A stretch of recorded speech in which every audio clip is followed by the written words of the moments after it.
Bom dia. Eu vou fazer leitura hoje do livro de Apocalipse, do capítulo 15, do verso 5 até o 16, no verso 7. Amém? Vamos lá. Amém. Diz assim: E depois disso, olhei e eis que o templo do tabernáculo do testemunho do céu estava aberto. E os 7 anjos saíram do templo, e tendo as 7 pragas, vestido de linho puro, branco, e cingido com cinto de ouro nos seus peitos. E um dos 4 animais deu aos 7 anjos 7 taças de ouro, cheia da ira de Deus, que vive para sempre e sempre. E o templo foi preenchido com uma fumaça de glória de Deus, com o seu poder, e nenhum homem era capaz de entrar no templo, até que as 7 pragas dos 7 anjos fossem cumpridas. E eu vi uma grande voz sair do templo, dizendo aos 7 anjos: Ide pelo vossos caminhos e derramai as 7 taças da ira de Deus sobre a terra. E foi o primeiro e derramou a sua taça sobre a terra, e recaiu uma fétida e dolorida ferida sobre os homens que tinham a marca da besta, e sobre aquele que adorava a sua imagem. E o segundo anjo derramou a sua taça sobre o mar, e este se tornou em sangue, e em sangue, como o de um homem morto, e toda a alma vivente morreu no mar. E o terceiro anjo derramou a sua taça sobre os rios e a fonte de água, e eles se tornaram em sangue. E ouvi o anjo das águas dizer: Tu és justo, ó Senhor, que és, e era e será, porque julgaste assim. Porque eles derramaram o sangue dos santos e profetas, e tu que lhes deste sangue para beber, porque eles não são dignos. E ouvi outro vindo do altar dizer: Ainda assim, o Senhor Deus Todo-Poderoso, verdadeiro e justo são os teus juízos. Essa Bíblia é a Bíblia King James. Amém? Amém. Amém.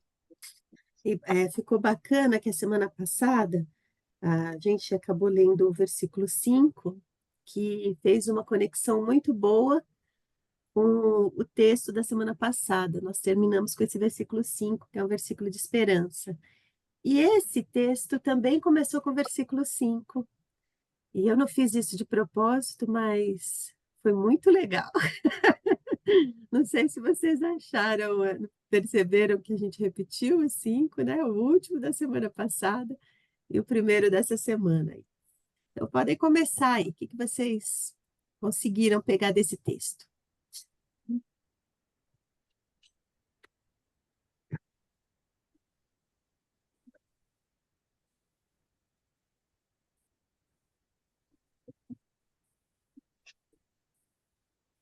E esses anjos aí saem do tabernáculo, né?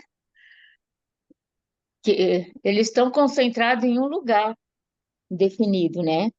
E é nesse lugar que fica a glória de Deus, no tabernáculo. Lê então aí esse versículo 5, que é o versículo da É, conexão. Lê aí, Ed. isso. Então olhei e vi que se abriu o templo no céu, o tabernáculo da aliança. E o que é o tabernáculo da aliança? Eu estava pesquisando aqui, foi aquele, né, que Moisés construiu no deserto? Esse daí, qual outro? Jesus. Aleluia! É ele, É ele. né? Então, como É, a gente entende esse versículo quando a gente fala e olhei? Eu acho legal que ele fala, eu falei isso a semana passada. Então, eu olhei e vi. A gente pode ter ouvido e não ouvir, e pode olhar e não ver. Esther, vai sim. falar alguma coisa? Não? Não, Então, a gente pode ter ouvidos e não ouvir, porque ele fala, quem tem ouvidos para ouvir. Ouça. ouvir, né? Isso. E aqui ele fala, então olhei e vi. Vamos pensar um pouquinho sobre isso? O que que é ouvidos para ouvir e olhar e ver?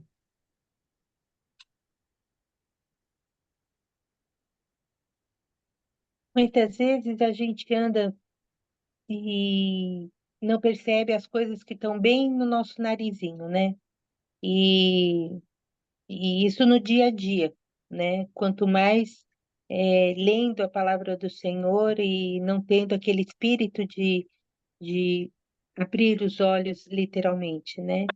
Então, muitas vezes a gente lê e pensa assim, puxa, já estou no capítulo tal e peraí, não entendi nada. Aí a gente volta para ler e ver, né? Então, às vezes a gente passa batido tanto na palavra do Senhor quanto na nossa vida, né?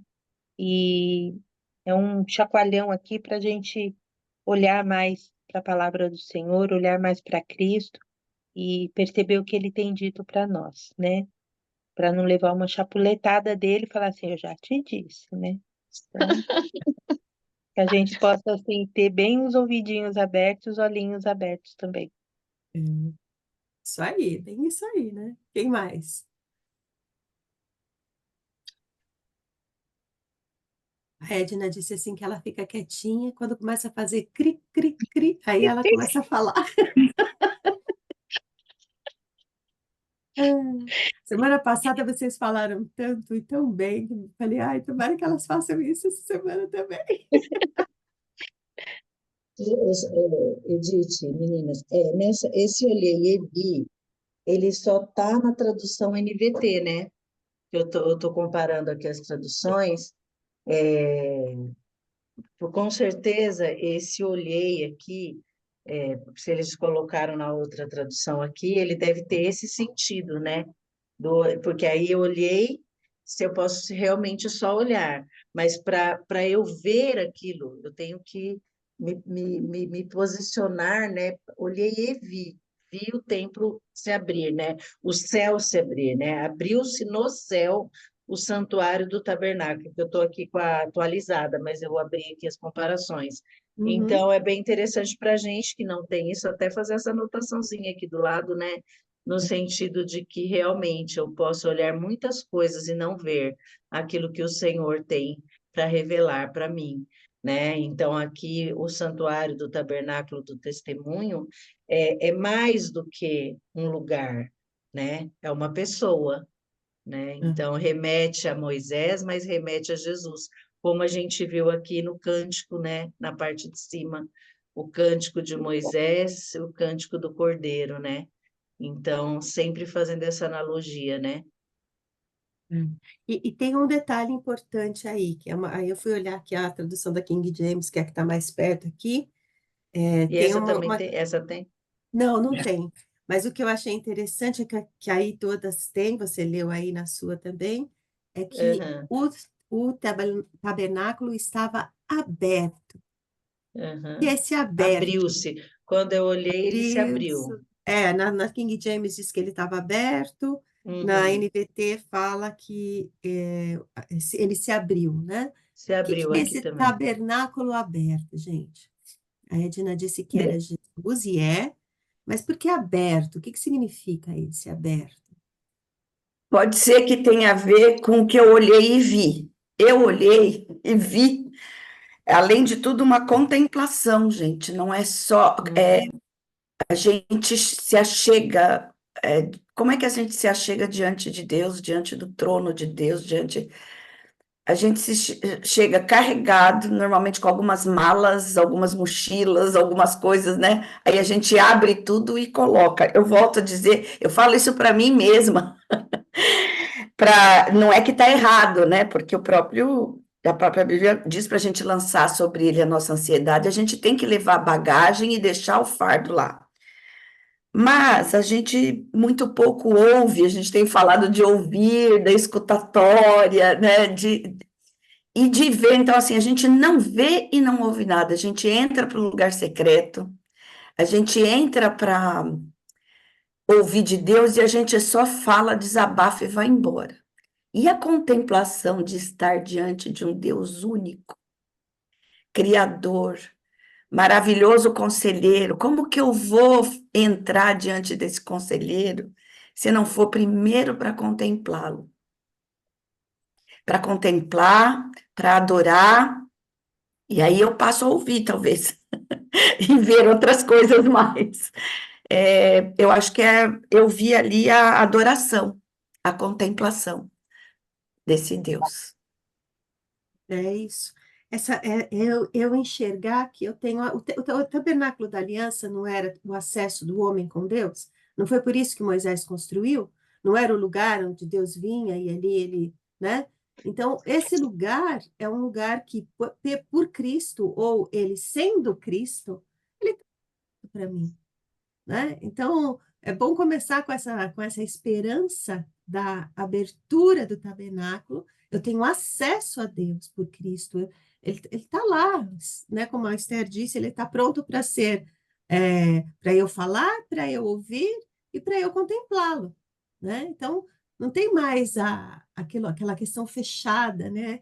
Que só um podia entrar, que tinha que fazer muitas coisas. Não, ele estava aberto, né? E você pode entrar.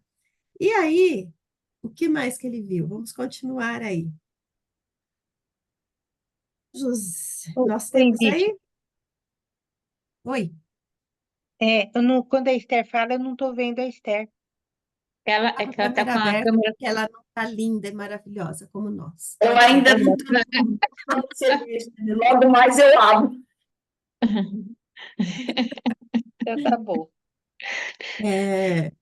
Então, aí são 7 anjos que recebem 7 pragas. Né? Como é que é? Vamos pensar nesses anjos aí e nessa condução dessas 7 pragas. Como é que estavam vestidos os anjos? Linho puro e resplandecente, cingidos com cintos de ouro pelo peito. Ou seja, estava pronto para a guerra, né? Estava limpinho, não foi para a guerra ainda, não está sujo. Está limpinho, tem O, autoridade, né? Tem autoridade. como chama o pastor que a gente está. Esqueci o nome dele. Mas ele, Hernandes Dias Lopes. então, ele coloca que essas roupas têm 3 características, 3 significados, né? A questão das roupas que eram dos sacerdotes, que eram feitos de linho fino, né? Que coloca todas aquelas coisinhas escritas, né? E também pode ser as roupas dos reis, né? E aqui ele vem derramar o flagelo com o poder dos reis, que é Jesus, né? Uhum. E significa também os habitantes dos céus, né? Os anjos são habitantes do céu que vêm à terra para executar os decretos de Deus. Então, aqui a gente vê esses anjos, e ele fala isso, né? Que esses anjos são agentes de Deus enviados à terra. Investido de autoridade, né? Isso é muito Isso, importante. isso Pronto para mesmo. fazer o trabalho, como disse a Jane, pronto para fazer o trabalho e investidos da autoridade de Deus. Não, não são homens, tá vendo? Não são homens, são seres espirituais, né? Então, a gente, como disse Jesus, eu não temo homens que podem fazer o quê? Tirar a minha vida, né? Eu não temo Hum, homens. Mas esses não são, eles são seres espirituais idosos enviados da parte de Deus, né? Bom, hum. continuemos aí. Quem que entregou para eles as taças? Um dos 4 seres vivos. Quem são os seres vivos? Os 4 seres viventes. Essa Agora Dilsa é... está linda hoje. Olha a pessoa que está com a, Meu com a Deus! coisa Ai, linda. Jesus, tá acompanhando. Evangelista. Que coisa linda. Fala, Dilsa. Os 4 seres viventes não são os evangelistas, os evangelhos? Evangelhos. E um deles entregou. É engraçado como João é, ele se, ele se esconde no livro, nos livros dele, né? Vocês separaram isso quando a gente estudou João? Ele falava Hum, assim, e aquele a quem Jesus amava, ele não falava, e eu, né? Então é é, interessante como essa mesma, você percebe o mesmo estilo de linguagem de João, né? O hum, que que será hum. essa taça que ele fala que um dos seres viventes entregou para os anjos? O que que vocês acham Mas, que é isso aí? O mas então é o próprio João que entregou? que que Ele está você falando acha? dele? Eu É Não, os acho que ele está quatro. falando dele. Que é É, um dos aham, evangelhos, né? E ele não fala que foram os 4 seres viventes que entregaram. Foi, foi um hum. dos seres é, viventes, né? O que aham. que será que é essa taça aí? O que que é essa entrega, né, desse ser vivente para o anjo aí? Essa fúria de Deus ou dos flagelos, né? Que nós estudamos no livro de João que poderia ser comparado a isso aí.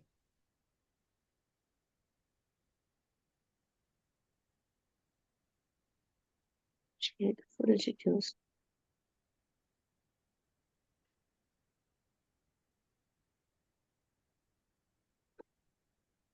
Vou É, fazer melhor a pergunta. Qual a diferença entre os 3 evangelhos sinóticos e o evangelho de João? Essa também é uma resposta. É Fala, que Edna. João não os 3 evangelhos, os 3 primeiros evangelhos, eles contam as mesmas histórias de forma de óticas diferentes, né? Gosto muito de Lucas. E João já foca mais em Cristo, né?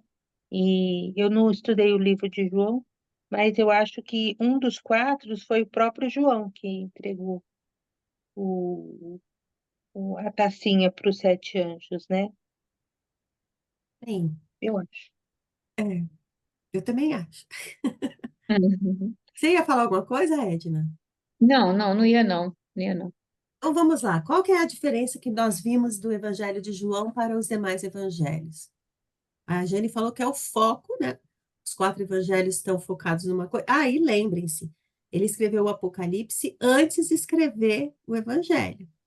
Ó, pra vocês verem que interessante isso aí, hein? Isso aí também é importante. O que que é o diferencial do livro de João dos outros 3, né? Qual que é essa ótica que a Jane disse, né? Qual que é esse olhar diferente de João?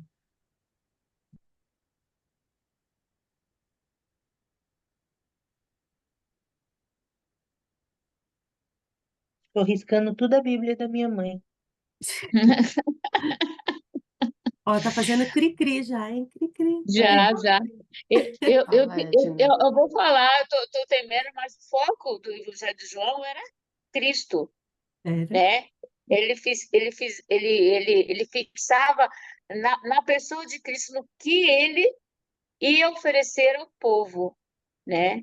Cristo Não sei se eu... em que é os 4 falam de Cristo, mas qual é a imagem de Cristo para João? A gente estudou tanto isso, não é possível que vocês não lembrem disso. Ai, É a lasca. Moisés? Bom Oi? dia, é Moisés?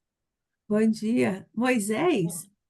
Não, a É. imagem de Cristo no Evangelho de João, qual o diferencial? Fala aí, A Agé. Ah, Cícera. Liga os microfones aí. Cícera, liga o microfone, Cícera. O evangelho sinóticos é porque eles são parecidos em si, eles repetem os textos. João, ele é diferenciado porque os textos deles não são repetitivos, eles não são incomuns, como nos outros sinóticos eles são. Além dele colocar a visão dele em Cristo, esse diferencial do livro de João para os sinóticos os sinóticos repetem as histórias, João não. As histórias repetidas de João são muito poucas. Isso foi quando eu aprendi há 20 anos atrás, gente, não sei se eu falei certo. Então quem é capaz de me dizer o primeiro versículo do Evangelho de João? No princípio, no No princípio era No o princípio princípio verbo era o verbo era Deus, e o O e o verbo verbo verbo estava com estava com Deus e o Deus. verbo com Deus era O Deus. verbo era era Deus. Deus. Olha a conexão, João. Não é só essa questão, claro, essa questão dele estar focado em Cristo, mas ele está focado nesse céu aberto. Ele está focado nessa conexão do eterno com Cristo e nosso em Cristo com o eterno. Então tá assim, Cristo que veio do eterno, ele fez essa conexão conosco para nos levar para onde? Para esse tabernáculo Para o eterno. eterno, né? É essa conexão que dá para o crente, para quem tem a visão, essa conexão desse tabernáculo que enxerga a ação dos anjos que vão vir. E no Evangelho de João, que foi escrito depois de Apocalipse, ele revela essa conexão do eterno com o que é mortal, o que é terreno, do eterno com o cronológico, né? Desses dois patamares. Por isso que é um dos seres viventes que ele entrega para os anjos essa autoridade. Então, quando a gente vê os rios, aí vai ser um dos flagelos, os rios se acabando e sem água, com água suja, poluída, com água amarga que não pode mais ser bebida, etc. A gente pega a conexão do Senhor e a gente não precisa dizer, o homem não sei o quê, não sei o quê. Foi o homem que estragou tudo isso aí, mas não foi o homem, foi o quê do homem? O pecado do homem, Pecado. a ganância do homem. A arrogância do homem que acha. O planeta agora está quente e frio, a gente não sabe mais a temperatura. Os ambientalistas já falavam disso. Já falavam disso. É o homem, é o homem. Mas que é no homem? A arrogância do homem, o pecado do homem, o conforto do homem, né? Então, como a gente consegue enxergar isso? A gente consegue enxergar que esses flagelos vieram através do quê? Através da palavra de Deus, no caso aqui, através de um evangelho que conecta o eterno com o mortal e tira os nossos olhos do mortal e joga para os nossos olhos para a eternidade. Entenderam essa conexão aí? Ou eu Uhum. falei demais? Então, Nossos vamos... ouvidinhos ouviram. Os ouvidos ouviram. Também a pessoa Entenderam. grita, né? A pessoa vai ficando animada, vira pentecostal e grita. Eu falei, gente, elas vão falar de primeira, né? Que João fala desse Jesus, Deus, né? É isso a diferença dos evangelhos, basicamente. O Mateus mostra o Jesus da tribo de Judá, o Jesus, né? O Lucas mostra o Jesus homem, o Marcos mostra o Jesus servo que trabalha, e João mostra o Jesus Deus.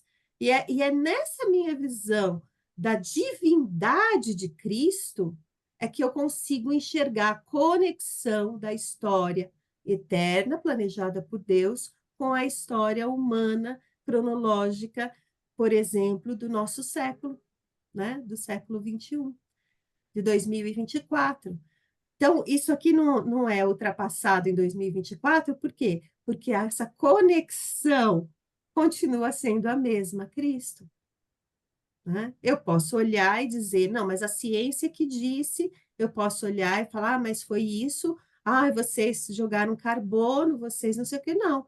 Eu posso olhar e falar, o mundo está destruindo e se destruindo, porque o mundo jaz no maligno, porque o mundo tem o sinal da besta, porque o homem só pensa nele mesmo, porque ele pensa no poder do braço dele, na força do braço dele, eu posso reverter qualquer situação. O planeta está com um problema ambiental, um problema de clima, eu ponho o ar-condicionado. Eu não vou passar esse calor, eu fico no ar-condicionado. Mas está frio, eu ponho o aquecedor, né? E eu vou, e aí isso precisa de energia, eu arranco mais energia da Terra, porque eu não estou conectada com a visão de cima, né? De que tudo isso que a gente... Não que nada disso seja ruim, isso é ótimo, nós estamos aqui falando de energia, porque nós temos energia aqui, né? Mas eu digo assim, esse destrambelho dos flagelos de Deus, né? É flagelo de Deus, Deus vai castigar. Não, sou eu, meu pecado. O interessante é que o homem se torna egocêntrico, né? Porque se ele tem um problema, ele tem uma ação, mas não está preocupado na parte externa da onde é tirada essa ação. Então ele só Consequência. pensa em si mesmo.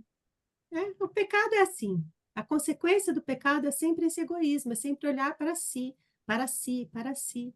O que eu quero. E nós estamos na maior época, né? Desculpa, Esther, fala.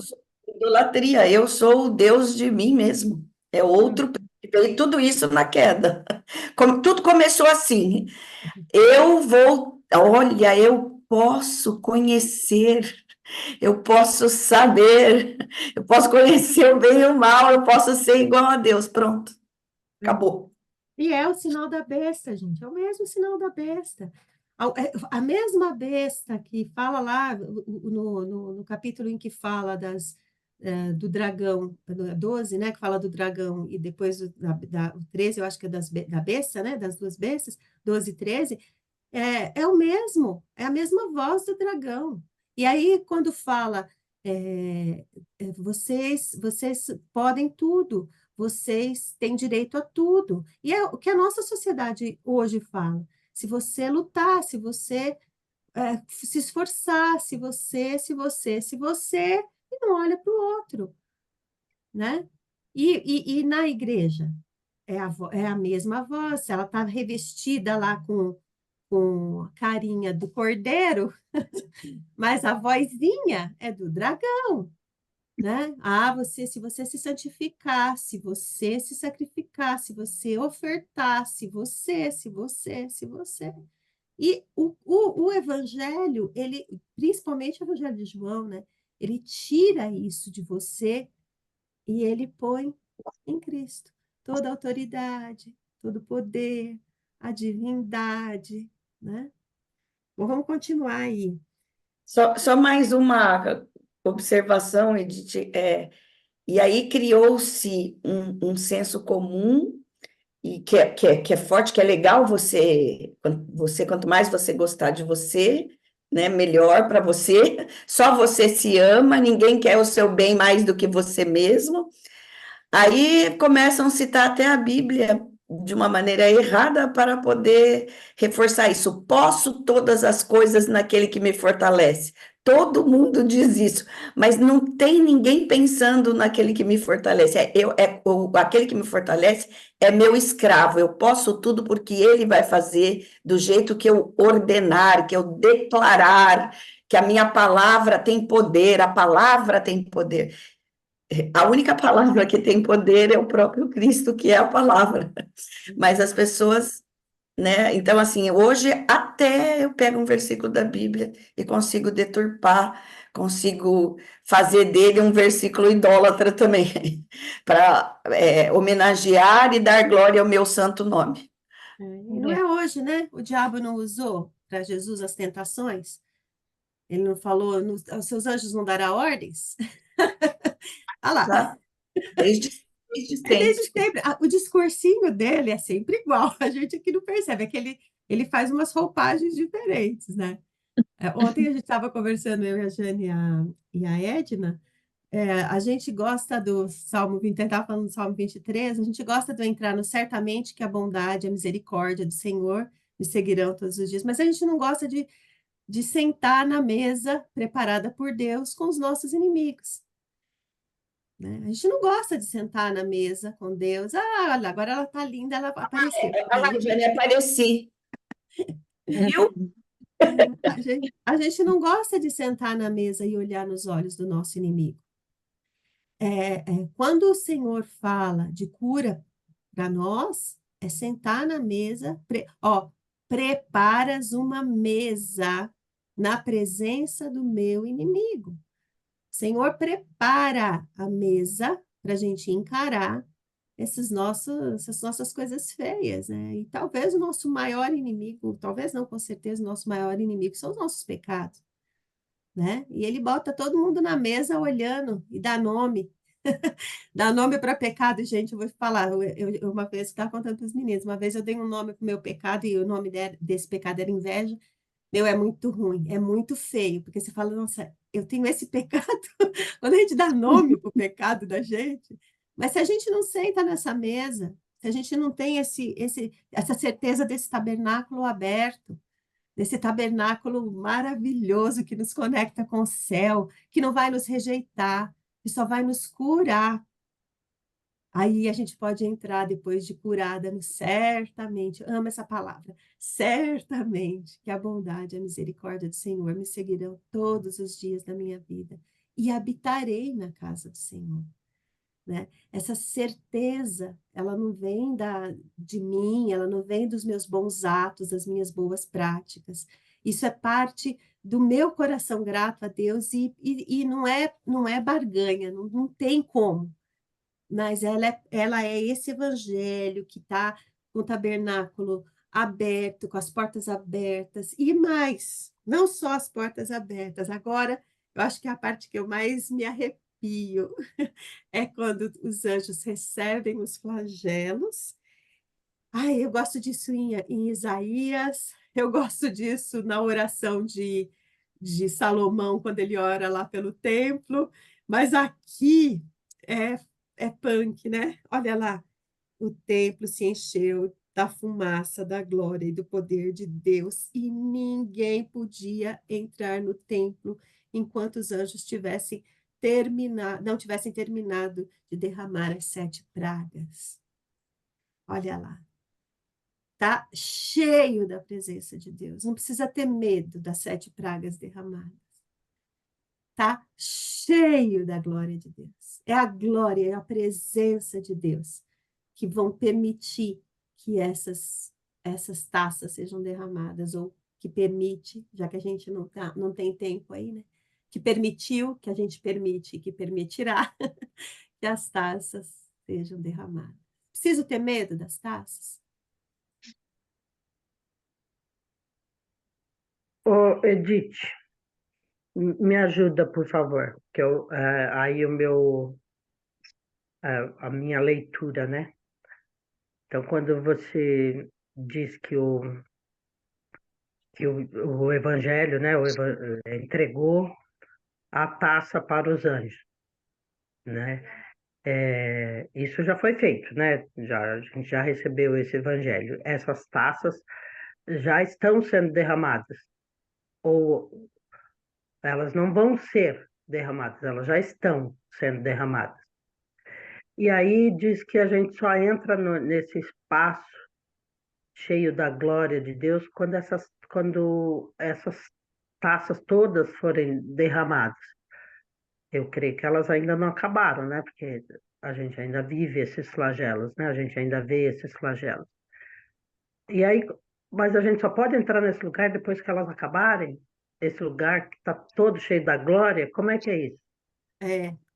Você já ouviu aquela parte que diz assim, que nós estamos num tempo que a presença de Deus é agora, mas ainda não? Já ouviu essa expressão?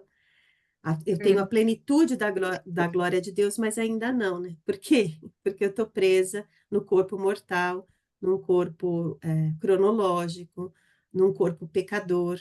Então, eu fui restaurada por Cristo, mas ainda não estou na glória. Eu só vou conseguir ter acesso a essa fumaça com clareza, enxergar lá no capítulo 21 e 22, que é quando a gente vai, né? Porque a gente vive essa presença de Deus, a gente vive essa certeza da presença de Deus nessa história. É por isso que eu me arrepio. É a certeza da presença da glória de Deus em meio ao derramamento das taças. O mundo não está jogado ao acaso, sabe? Ele não está. Os homens, não é o poder da besta que está poluindo os rios sem Deus perceber. Não, está poluindo, é o pecado, é o poder da besta, mas o Senhor, a presença do Senhor, ela está ali, com aquele céu aberto, e ela está gloriosa, né? E ela ainda está esfumaçada. A gente não tem essa visão completa desse... Porque nós não entramos lá ainda, né? Nós estamos nessa dualidade. Entende o que eu digo? Não sei se eu consegui, se eu compliquei mais. Se alguém puder me ajudar, me ajuda aí. Eu entendo que Deus vem propósito. E nesse momento a gente ainda não pode entender os propósitos de Deus daquilo que está acontecendo, porque esses propósitos são só acessíveis a Ele. A gente ainda não está preparado para ter esse momento de ver a glória de Deus. Até a plenitude dos tempos, né? Isso. Até Eu a plenitude. Eu entendo que tem aquela parte que agora nós vemos em parte, né? Então, nós vemos tudo isso em parte, ou seja, a gente vê o derramamento das taças, mas não conseguimos ver a parte por completo, por quê? Nós vemos em parte. Logo vai chegar a parte que nós veremos face a face a completude daquilo que vai se cumprir da palavra. Amém, amém. Deu aí, Dilson? Tá bem que teve a Odília e a Edna e vocês todas hoje aqui. Bom, aí vamos, então, ouvir uma poderosa voz. Quem será que é essa voz, hein? Próprio Deus, ou Jesus. É isso mesmo. O que ele diz aí? Vão e derrame sobre a terra as sete taças da fúria de Deus. Taças da fúria de Deus. Isso aí. E aí saiu o primeiro anjo, e derramou. O que aconteceu? Se E abriram aí, feridas horríveis e malignas naqueles que tinham a marca da besta e adoravam sua estátua. E aí, o que vocês acham dessas feridas horríveis?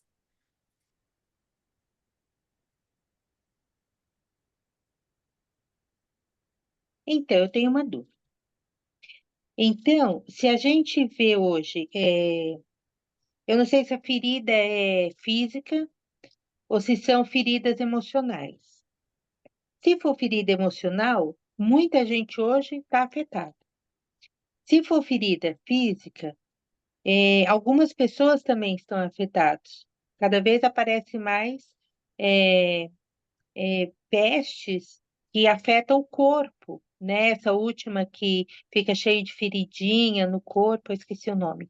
E agora, a minha dúvida, essas pestes são para quem tem a marca da besta. Então, a marca da besta já está nos nossos dias de hoje? Ela já está, ela já está. Mas a gente não está falando dessas, nem das feridas emocionais só, e nem das feridas na carne só. A gente está falando de uma ferida muito marcante que está sobre todos os homens, só que para uns eles já foram curados dessa ferida, porque eles não receberam a marca da besta, A né? incredulidade. O Né? pecado. O pecado, mas principalmente aí é a questão da morte. Morte está sobre todos os homens, mas a nossa morte terrena não é a nossa morte eterna. Uma pessoa que não crê, que não tem fé, a ferida dela, eu ouvi até um professor muito famoso aí falando que a, a dureza do ateu, ele é ateu, a dureza do ateu é saber que quando ele morrer, acabou. Isso é uma ferida que a besta pode falar para ele, olha, você pode estudar tudo que você quiser, o seu conhecimento vai ser enorme, você pode deixar livros e livros escritos, e você vai ser lembrado, né? Mas você não é eterno. É uma ferida aberta, né? Agora, nós que temos a esperança da vida eterna, né? Nós temos, claro, feridas físicas, ok, todo mundo aqui pegou Covid, eu lembro do pessoal que falava, não, filhos de Deus não vão pegar Covid, porque isso é uma praga, né? Um monte de filho de Deus morreu de Covid, né? Outros foram ressuscitados da Covid, né? As feridas emocionais, quem não as tem? Todos nós É, temos, né? Mas nós temos uma santa esperança, aleluia, uma santa esperança. E é por essa santa esperança que a gente deve viver, né? Que as coisas. Eu estou querendo chegar logo no capítulo 21, né? Mas que Nós não Eu olho vamos esse mais ser horrível, desculpa, Edith, mas eu olho esse horrível e maligno como sendo a incredulidade um deles. Gente, nós conseguimos contemplar o Deus da nossa salvação e a esperança de estar diante desse trono, esse tabernáculo vai ser aberto, a gente vai, por fim, poder entrar. Como viver hoje sem isso? A Edith estava falando do ateu, eu tenho 2 amigos ateus. Os 2 só serão só Deus mesmo para, como fez com Paulo, como fez com tantos, para abrir os olhos deles para que eles possam vê-lo e crer. Mas cada um deles tem uma característica diferente. Um é o ateu com um coração mais quebrantado. Então, quando você fala para ele de alguma coisa, mesmo acreditando a Deus em quem ele não crê, de algo que é com relação ao amor ao próximo, à sexualidade, tem coisas que ele não entende e que ele fala assim, eu admiro, porque por ele mesmo, ele não tem essa mesma sensação com relação aos outros, de perder por causa de alguém, de perdoar alguém e tal, mas ele fala que admira. E o outro, ele é tão cheio dele mesmo que ele só vê ele mesmo. O amor ao próximo para ele é um discurso mesmo, porque na primeira oportunidade ele está chamando todo mundo de crápula, é só não pensar igual ele que você está morto. Então, mas isso não é uma chaga horrível? Nenhum dos dois tem paz. Nenhum dos dois tem paz. Não tem esperança. Isso é uma ferida horrível e maligna, você viver diariamente, sem esperança, num mundo tão mau. É uma das pragas, eu acho.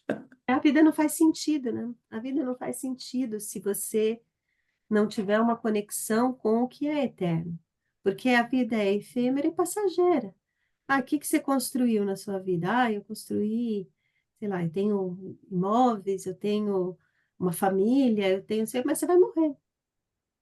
Qual o sentido da vida se não houver essa santa esperança para mim, para os que eu amo, para o mundo, né? Para quem está à minha... Por isso que eu evangelizo, né? Para quem está à minha volta, para eu tirar dessa doença. Qualquer pessoa que está doente perto da gente, a gente já quer cuidar, ou dar algum auxílio, ou ser útil de alguma forma. Imagina uma pessoa que tem essa doença da alma, que é eterna, né?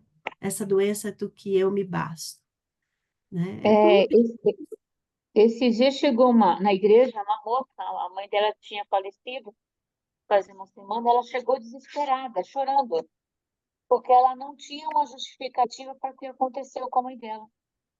Então, ela não tinha nenhuma esperança. Para onde foi minha mãe? Minha mãe, ela deixou de existir e foi para onde?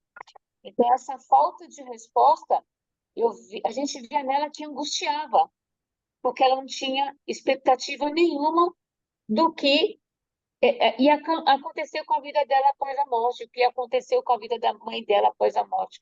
E ela chorava com muita dor, porque ela queria uma explicação, uma justificativa e não conseguia. Dentro do conhecimento dela, ter uma forma de procurar explicar aquilo que tinha acontecido na família dela. É que a parte mais triste de um enterro é quando você joga a terra em cima, né? O pó voltou para o pó, né? Aquilo que a gente dá tanto valor, aparência, não, a gente tem que dar uma cuidadinha também, porque não vamos ficar destrambelhada, né? Mas aquilo que a gente dá tanto valor, eu achei engraçado o Jô Soares, que disse que ia escrever na lápide dele, enfim, magro, né? Que a vida inteira luta com a balança, eu luto com a balança, a vida inteira lutando com a balança, né? É importante, é saúde, é saúde. Mas se eu me cuidar, eu lembro uma vizinha minha uma vez morreu do coração, ataque cardíaco, e eu encontrei com a outra, e a outra falou assim, você viu que a fulana morreu? Eu falei, vi. Triste, né? Você viu? Foi ataque cardíaco, eu me cuido. Você se cuida? Ela falou para mim. Eu falei assim, você se cuida? Ela falou, eu me cuido. Eu falei, então você não vai morrer. Né? Quer dizer, essa chaga só não vai estar em nós, ou só não está em nós, porque nós cremos que assim como Cristo morreu e ressuscitou, ele vai nos levar e vai nos ressuscitar no último dia. E nós entraremos na sua glória. E como a Odília muito bem disse, aquilo que a gente vê em parte, aleluia, agora nós vamos ver no todo, a gente vai entender toda a história da criação, que é isso, é essa fé que me tira essas chagas humanas, me tira essas chagas, como disse a Jane, as chagas emocionais. As marcas que eu trago em mim, como diz o apóstolo Paulo, são as marcas de Cristo.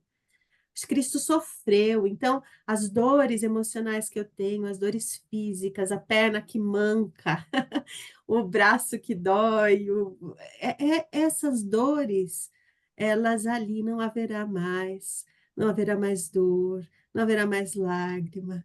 Já passaram essa primeira etapa, agora nós vamos estar lá. Isso é a esperança, e isso me faz não ter a chaga, que é o medo da morte, o temor de sumir, etc. Né? Eu estou construindo um templo eterno. Né? O apóstolo Paulo fala que nós somos pedras vivas, alocadas por Deus nesse templo eterno. Essa é a nossa esperança. É essa taça que o Evangelho de João nos deu, mostrando a nossa esperança e a fúria para os homens que não têm esperança. Né? Ai, a Cida está com as lágrimas nos olhos, a Cida é muito linda. Bom, o segundo derramou sobre. Vamos Sobre o falar mar. rápido, tá terminando. O Sobre o terceiro mar. é sobre o mar. O terceiro sobre as fontes de águas. Né? Depois vocês estudam com mais calma aí os grandes peixes que acabaram, e que já acabaram, espécies. E o Senhor vem levantando outras, mas a dificuldade, né, dos mares, as dificuldades da água. A gente tem uma bênção aqui no Brasil que a gente tem muita água, né? Mas a gente não pode abusar desse muita água, né? E aí, vamos terminar com tu és justo. Vamos lá? Quem pode ler aí? O verso, a parte B do verso 5, verso 6. Tu és justo, ó santo que és e que eras, pois enviaste esses julgamentos, porque eles derramaram o sangue do teu povo santo e de teus profetas. Tu lhes deste sangue para beber, é a sua retribuição. Essa justiça de Deus não é para atemorizar o homem. Não é. Essa justiça de Deus é para provar que a palavra dele não vai mudar. A palavra dele é eterna. A palavra dele é imutável. E ele não quer que todos vivam nessa luta e com essas chagas. Ele não quer isso. Ele quer, pelo contrário, o evangelho é público, o evangelho é traduzido, a palavra de Deus está em todas as línguas, ele fala por revelação, os céus proclamam, tudo, tudo, tudo, tudo pronto para o homem querer. Aí vai de novo o nosso livre-arbítrio. Você quer ou você não quer, né? A justiça, a santidade e a justiça de Deus não é para nos oprimir, pressionar. É um convite. Não importa aquilo que você fez, você fará. Importa a sua escolha hoje. Se hoje ouvires a minha voz, vai entrar no meu descanso, né?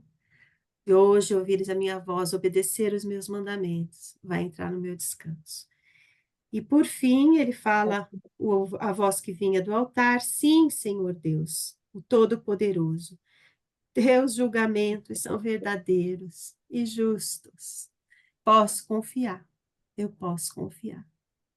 Ah, Edith, mas como é que você tem certeza que vai ter vida depois da morte? Não tem provas, não sei, né? Não, eu confio, porque tudo que Deus disse na palavra dele, até hoje ele cumpriu e ele vai continuar cumprindo.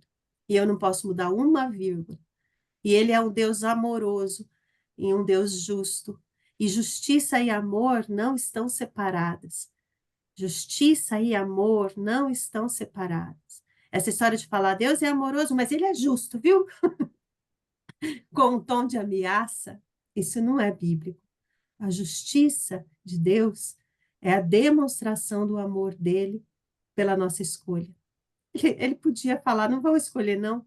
Vocês não têm capacidade de escolher. Vem aqui que eu escolho para vocês. Que nem nós, mães, quando nós estamos criando os meninos, as meninas, os meninos, a gente fala para eles assim, não deixa que eu decida aqui por você, porque você não tem capacidade, não, né? Mas qual que é a maior prova do amor de uma mãe, de um pai, pelo filho?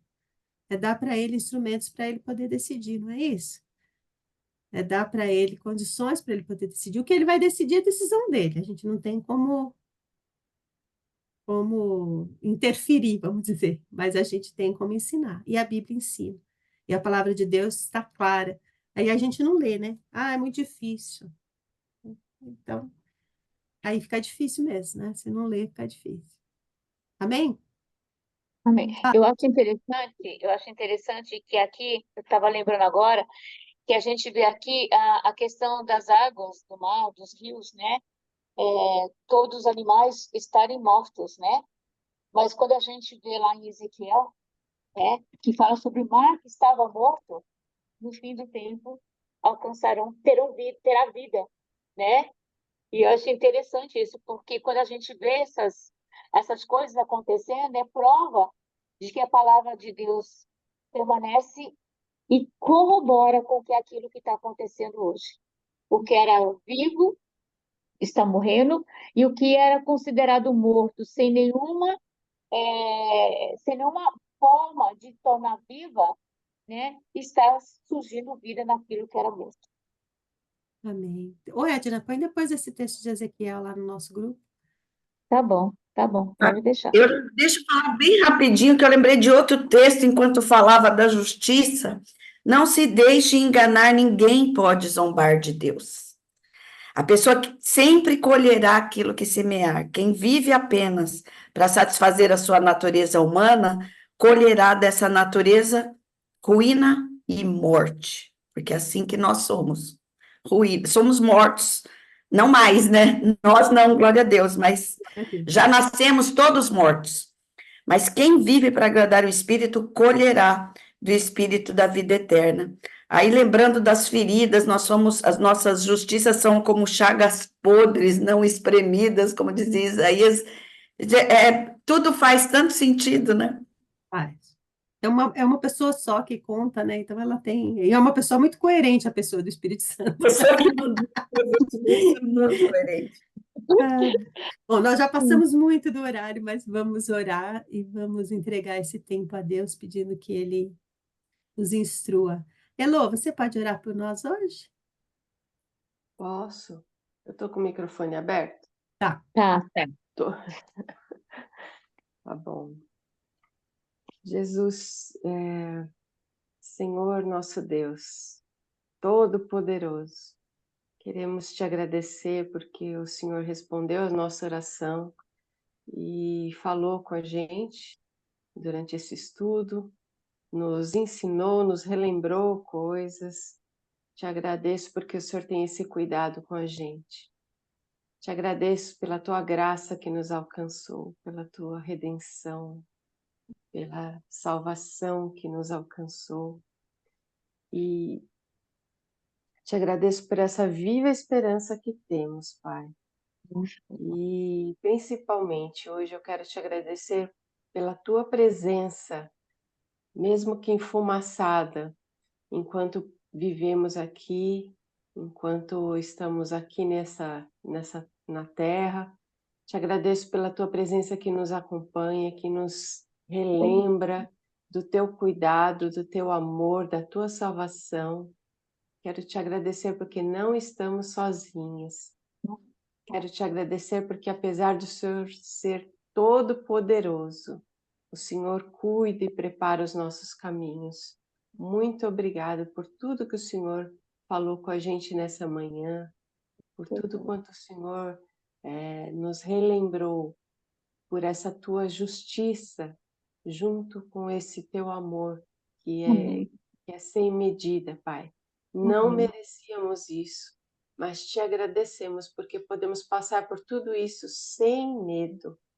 Amém. Faça com que isso seja uma realidade na vida da gente, que a gente consiga viver sem medo, que a gente consiga transbordar desse seu amor para que as pessoas que estão em volta, que estão perto de nós, Em entendam, nome de Jesus.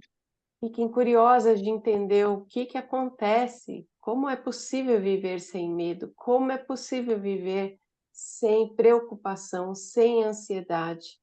Em nome Que de isso Jesus. seja realidade na vida da gente, para que Jesus seja visto, Jesus seja a resposta para quem está perto da gente.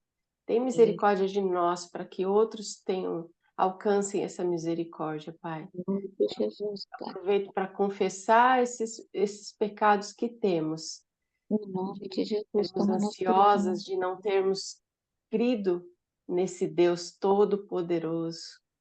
Ensina-nos a vivermos tranquilas, descansadas, feito crianças, feito um bebê Em no nome colo de da mãe. Jesus. Amém, Traz Pai. isso de volta para a gente, Pai. Em nome Ensina-nos de que nós Jesus, ó Pai. precisamos do Senhor. Amém. Transforma-nos, Senhor, nessa Em manhã. nome de É o Jesus. que eu peço em nome de Jesus. Amém. Amém, meu Pai. Amém. Amém. Amém. Amém. Oh, gostoso falar amém para essa oração. É,